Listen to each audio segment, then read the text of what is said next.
Mengetahui unsur-unsur tindak pidana sebagaimana diatur dalam Undang-Undang 7 2017 tentang pemilu.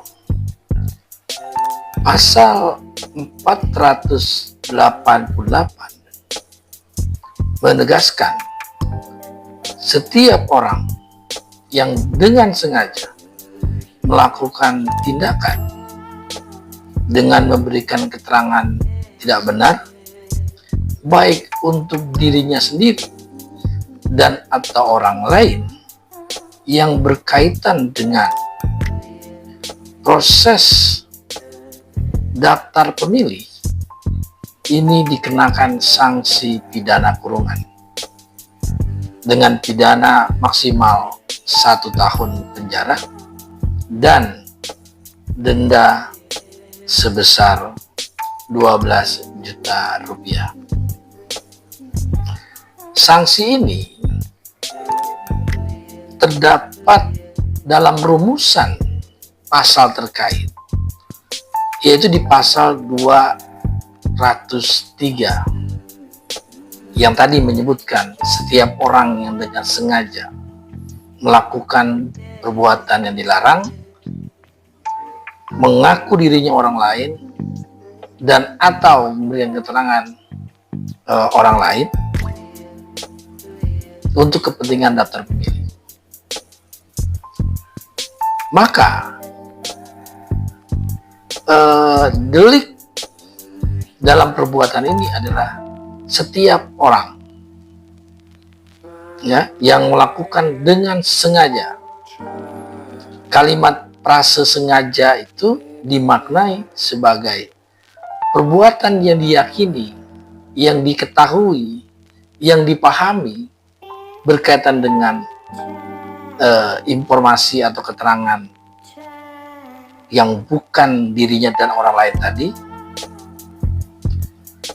Hal ini berkaitan dengan proses daftar pemilih sementara, daftar pemilih tetap, dan pada tahapan daftar pemilih tambahan, sampai dengan kemungkinan daftar pemilih tambahan pada tahapan berikutnya sebelum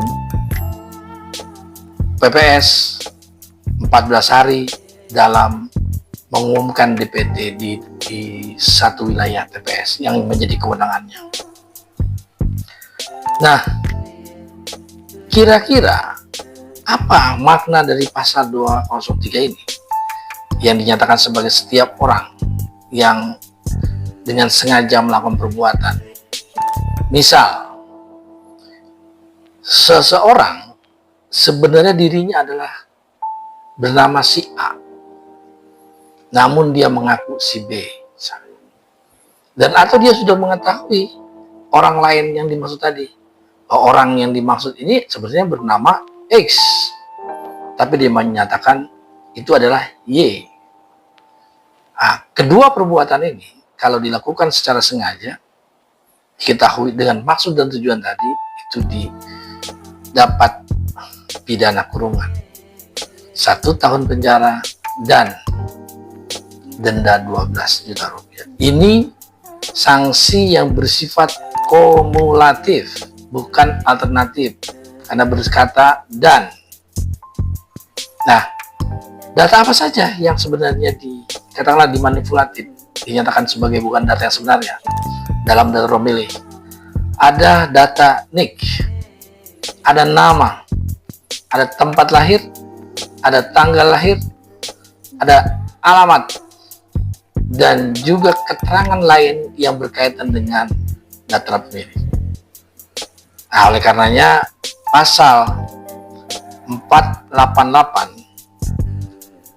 menegaskan kepada setiap orang yang melakukan perbuatan sengaja dapat dikenakan kurungan pidana dan denda 12 juta rupiah. Mari kita pahami konstruksi dan sistem pemilu kita agar kita masyarakat dalam menjalankan proses demokrasi tidak melanggar norma dan ketentuan yang berakibat buruk bagi kita sebagai masyarakat pemilih. Terima kasih.